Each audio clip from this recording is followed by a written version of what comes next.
Ustaz mau tanya hukumnya mendengarkan musik, memainkan alat musik. Ya. Hukumnya musik bagi anak-anak karena di sekolah ada pelajaran tertentu yang diiringi musik. Contohnya senam. Jazakallah khair. Ya, saya berharap begini ya, kedepannya pun kalau misalnya Bapak Ibu lagi bertanya dengan saya, tolong diikutin sampai selesai tuntas penjelasan, kemudian direnungin. Saya nggak minta spontanitas langsung diambil, gitu kan? Anda boleh renungin, kemudian Anda lihat nanti, ya insya Allah minta petunjuk sama Allah supaya dikasih petunjuk yang benar. Saya termasuk yang sering mengingatkan kepada kaum muslimin, terutama jemaah pengajian saya untuk menjauhi musik. Mohon maaf Bapak Ibu sekalian, karena begini, ada alasan. Bapak Ibu tahu kalau Anda mau anak Anda hafal Quran, yang paling pertama Anda praktekin kalau mau hafal Quran dan cepat ya, jangan dengarkan musik dan jangan interaksikan dengan lawan jenisnya, kecuali apalagi kalau dia sudah balik, nggak boleh. Itu spontan, hafalannya bisa sulit sekali kalau dia sudah mulai dengar musik dengan mau hafal Quran, sulit bersatu. Atau dia berinteraksi dengan lawan jenisnya, kalau kita bahasakan biasa pacaran, maka itu pasti spontan, ayat Quran mustahil bisa bekas sama dia. Kalau Anda masukkan anak-anak Anda di tempat-tempat tahfidz Quran yang benar, pasti begitu ajarannya.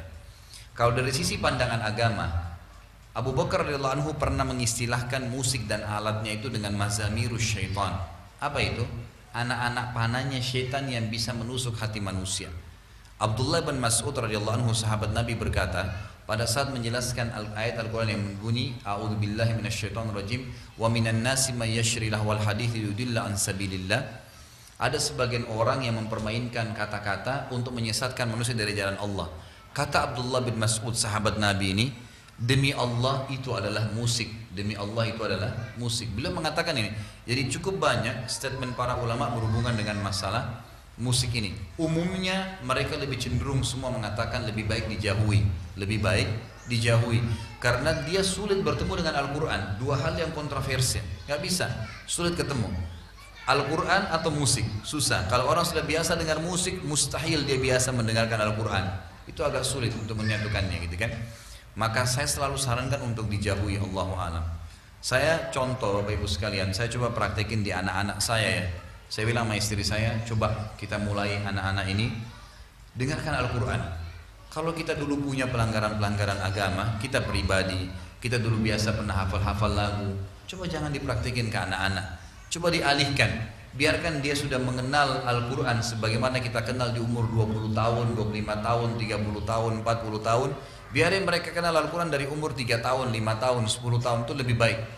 Lebih baik daripada mereka mendengar lagu-lagu yang akhirnya bisa merusak mereka. Ya, umumnya kalau sedih ya sedih, kalau senang yang senang. Al-Quran lebih baik. Mereka dapat setiap minimal sekali Bapak Ibu sekalian, kalau kita dengar Al-Quran, satu hurufnya satu pahala. Dengar musik minimal nggak ada pahalanya, gitu kan? Karena memang ini adalah ayat Al-Quran dijanjikan, ini tidak ada janjinya, itu minimal. Belum kalau kita bicara hukum-hukum syar'i yang lainnya. Allahu a'lam. Coba direnungin Bapak Ibu sekalian. Kalau di madrasah, di sekolah, Anda punya sekolah Islam, coba terapin, ganti dengan yang lain. Misal pun ada lantunan-lantunan syair, gitu kan, yang berbau semangat Islam, mungkin, gitu kan. Tapi kalau dipakaikan dengan alat-alat musik, Allahu a'lam, saya sarankan pribadi ya, untuk dijauhi. Allahu a'lam, itu jauh lebih aman insya Allah. Dan ulama mengatakan ada alat musik yang dibolehkan, itu seperti Syekh Albani rahimahullah mengatakan alat musik yang dibolehkan adalah gendang bagi ibu-ibu di acara perkawinan atau pada saat lebaran. Tapi itu juga dibolehkan bagi muslimah. Sesuai dengan hadis Bukhari, ada dua budak wanita sedang memukul gendang di depan Aisyah di hari lebaran Idul Fitri ya. Lalu Nabi SAW masuk ke rumahnya bersama dengan Abu Bakar di hari lebaran itu. Lalu Abu Bakar mengatakan, apakah ada anak panah syaitan di rumah Nabi SAW? Kata Nabi SAW, biarkanlah wahai Abu Bakar, untuk mereka, kaum wanita ini, mereka melakukannya di hari raya ini, agar orang Yahudi tahu kita juga memiliki hari raya. Juga di acara perkawinan, itu kan dibolehkan memukul gendang bagi kaum wanita di antara mereka. Ini Allah alam yang saya tahu dibolehkan. Bapak Ibu bisa beli buku yang bertanya tadi lebih lengkap dengan buku apakah musik itu haram. Ada buku khusus panjang lebar, buku Syekh Albani itu panjang lebar menjelaskan masalah itu. Tapi mohon maaf saya lupa penerbitnya, kalau tidak salah Darul Haq ya.